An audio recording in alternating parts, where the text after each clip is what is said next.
So today we're talking about the difference between a loss and weight feeder, a gravimetric feeder, and a volumetric feeder, and why you use it in a continuous process. With a volumetric feeder, as in the case of a screw feeder like this, you're actually delivering to the process below an amount of volume per unit time. The issue with this is when I'm looking at an application where I need a very high accuracy of the mass that's delivered, such as continuous direct compression, continuous wet granulation,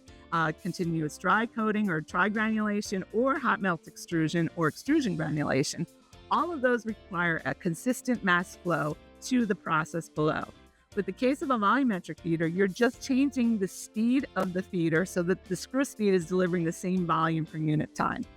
If you have a material that changes in density, such as a material that changes in terms of increasing in density as it goes down through the hopper, or if you have a material that either rat holes or bridges, then you're going to have an issue where you're not delivering any material to the process below and the feeder doesn't know it. It's still going at the same speed you told it to.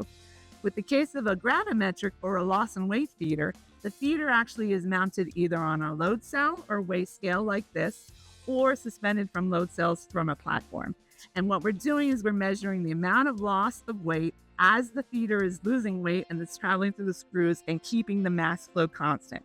So if we have a rat hole or a bridge and the feeder is actually losing less weight, the feeder controller will send a signal to the feeder, will increase the speed of the screws or the vibration of the tray, and deliver more material so the mass flow is constant. And that's one of the reasons why with the continuous process, it's extremely important that you have high accuracy and none of those deviations in order to get the material out of the process consistent and accurate.